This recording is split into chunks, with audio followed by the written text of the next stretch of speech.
Hi, Macca. How have you spent the international break yourself?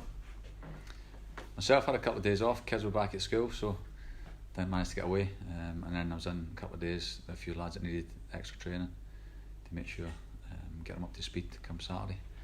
So a couple of days off, a couple of days in. But I can't keep away.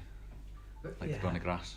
Were you not invited to Portugal with Lee and Scotty playing golf? No. I decided to stay and do a bit with the lads.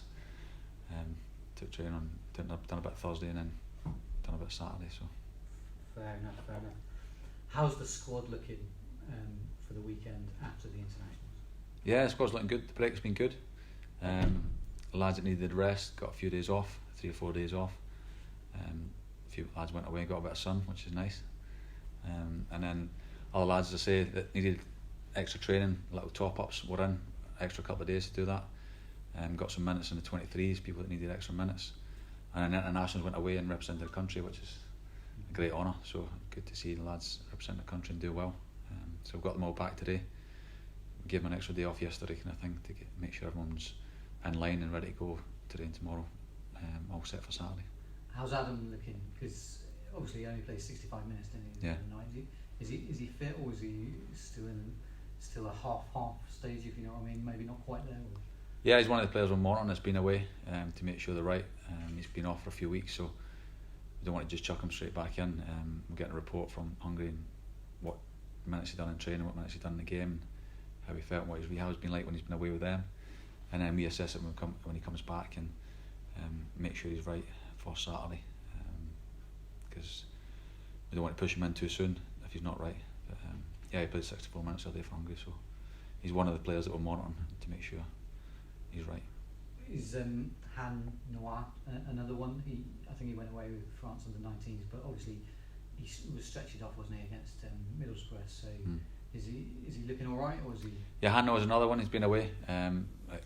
Callum, Han Noah, Adam, as you said, a few other lads that have been away on international. Got to make sure they're right and make sure they're back in this time zone and they've slept properly and before we put them back in training to make sure they're right come Saturday. Any other big injury news we need to be aware of ahead of the weekend? Or? No, just long-term ones. Bailey Wright's been training, doing really well. He trained with the group today, so he's not far off, which is good news. Thomas and that are going to be another couple of weeks. Corey's going to be one still. Corey's progressing really well. He's doing some great work in the gym with Seiko Jenna and that, so they've struck up a little partnership in the gym, pushing each other, which is good. So most of the boys are fighting fit. Stoke City then, Benik Fobe unavailable. I guess, have you been working on plans for sort of coping without him? We look at other players, obviously Famara, maybe Antoine, those guys. Yeah, I've got good options. I mean, Benik's been excellent since he came in. Led the line really well, got some goals, and he's a real character in the dressing room. He's been a leader for us, using his experience. But we've got options. We've got Famara, we've got Sammy, we've got Casey, we've got Antoine. So over the next couple of days before the game, and we'll look to see what one suits best. But I mean, they've all trained really well, so it gives the gaffer a real headache. Yeah, and Antoine's done pretty well in the under-23s games as well. He scored, didn't he, on Monday against Birmingham? And yeah, did you watch that? I think you might have taken that in as well. Were you impressed by him? Yeah, I was at the game. I mean, the first half of the game was pretty slow, and but I mean, the second half, the gaffer spoke to the lads about raising the tempo and being more on the front foot and getting shots at goal. And then within 3 minutes, Antoine 6-1 in the top corner. So he'd done well the game before that as well in the 23. So he's very close, and he's knocking down the door really. Famara's trained really well. Sammy's been brilliant in training and desperate to get in as well. Casey's got 45 the other day. So I mean, there's a possibility any of the four of them could be in. So Casey and Ashley only played 45 minutes each. Is that just to keep them sort of fresh for the weekend? It wasn't because of knocks or anything like that in the game, was it? No, it's just again to keep topping up the minutes and getting game time in them. I mean, Ash has came in and trained really well. He's been doing extras every day. He played 60 minutes with the 23s, and then he played 90 away to Leeds in the 23s, and then he played another 45. So just to get some game time in is brilliant. Same with Case, just keep topping up his minutes with all of them available for Saturday. So just at that under 23s game, Lee Johnson went down to the sidelines for the second half, didn't he? Is that why was that? Was that just his? Did he want to get any particular messages over to the players there, or he just wanted to have a closer look, or maybe just, I don't know, his passion to get involved? Really? Yeah, I think it's about everything really. I think that's Gaffer wants to get involved and get his point across and make sure it's right. So he wants to be involved and down on the touchline. What do you make of Stoke City this season then? Is it a good time to go there or a bad time to go there maybe? They're going for a difficult time at the moment, but there's some really good players. The manager Nathan Jones, he's a fighter, a little fighter that he was as a player and he is as a coach. He wanted to win the next game, the same as we do. I know they're going through a difficult period, but there's no easy time to play them. It's got to change at some point for them. Hopefully it won't be Saturday. We're doing all we can to make sure it's not. But we've got to focus on us and what we do. And we've got to start well and start bright and put them under pressure, and hopefully their fans will turn. But it's about what we do. We're in a good place. We want to keep building momentum and building our unbeaten run. So we've got to nail the basics and be relentless in everything we do. Just on Nathan Jones, did you play against him much yourself at all? Have you come across him at all in matches? Yeah, I played against him a few times. Fiery character, good player, good left back, full of energy, very enthusiastic in everything he does. So we've got a good group of players. I'm sure he'll turn it round, but let's hope it's next week and not this week. Nice one, Jamie, just a few sort of Jamie. I just want to ask you, William, did you feel, or did the club feel like they needed that sort of slice of experience in the sense that obviously after the summer, did it feel like that was just something maybe that was lacking? Yeah, I mean, we've got a young group of players, and obviously losing a couple like Marlon Park and Adam Webster, who are big characters and big leaders in the dressing room. We had to keep adding to that. We're bringing in Benny Cafobe, he's one of them. He's a leader, and then having the opportunity to get Ashley Williams in the door. I mean, it's hard to turn that down really. What he's done in the game, what he's achieved, international caps. He captained Leeds, captained Wales to the semi-final. I mean, he's come in, he's a breath of fresh air. Still wants to improve, still wants to get better. His attitude's been brilliant, doing extras, playing the 23s, and when he's played for the 23s, his communication organisation has been excellent. How he talks and organises young players about him. So it's something we need to keep adding. We've got some leaders in the group, obviously Andy Vyman, Bailey Wright, Josh Brown who've stepped up. We've got Benny and now we've got Ash as well. So Jack Hunt as well is another one that's taken on that responsibility. So you can't have enough leaders in your dressing room. Don't get me wrong, I know he's here as a player, but is he quite a big influence in terms of his, like you say, his communication, things like that, just around the place? Yeah, I think his communication, his experience, his day-to-day habits, his professionalism, what he does and what he demands of himself and of other players. He does it in the right way. He always wants to improve players around him and talk to them and give his wealth of knowledge. He's been brilliant. It's good to have him. At the other end of the spectrum, Hano Nasengo, just on him, how did the club sort of become aware of him, Jamie? I don't really know too much about how we got to get him, but it was a real steal and he's an absolute gem. So he's a real talented young player, and it's really exciting working with him, to see him on training pitch every day and see him developing the talent and ability he's got, what he's showing in games. So just he's a pleasure to work with really, and it's great. He wouldn't have been at the Toulon tournament in the summer. He Sorry? wouldn't have been at the Toulon tournament. He wouldn't have played in that at all. I'm not sure. I'm not sure he did. I was there, but I watched England, so I didn't. Right, no, I just wondered if you. Yeah. Seen I'm not sure. Yeah. In terms of the obviously the coaching team here with you, Lean and Dean, how does it work? Dynamics, obviously quite an interesting dynamic. It seems to work really well. Yeah, the three of us known each other. I mean, Dino's known the gaffer a lot longer than what I've known Dino, kind of thing. I've known the gaffer for 13, 14 years. But we've got a good relationship. We know each other's strengths and weaknesses. We work together well. We get different jobs to do, and then the gaffer will switch up now and then. Sometimes he'll take all the sessions, sometimes I'll take all the sessions, sometimes Dino will take it. Sometimes we'll do half an hour each, so it's a real good mix, and just it works really well. Good chemistry between the three of us. Do you have any specifics in training? I don't know, one of you obviously with your defensive background? Or? Yeah, well, Dino's defensive as well, so Dino's more maybe attacking, I'm more kind of defensive, but then we mix it up, keep switching up. The gaffer will do defensive and attacking, or that's what I'm saying. The three of us we link into everything. We'll do a bit of everything. Midfielders, attacking, units. But we all sit down and plan everything before we go through it the next day. So, and everything's reviewed.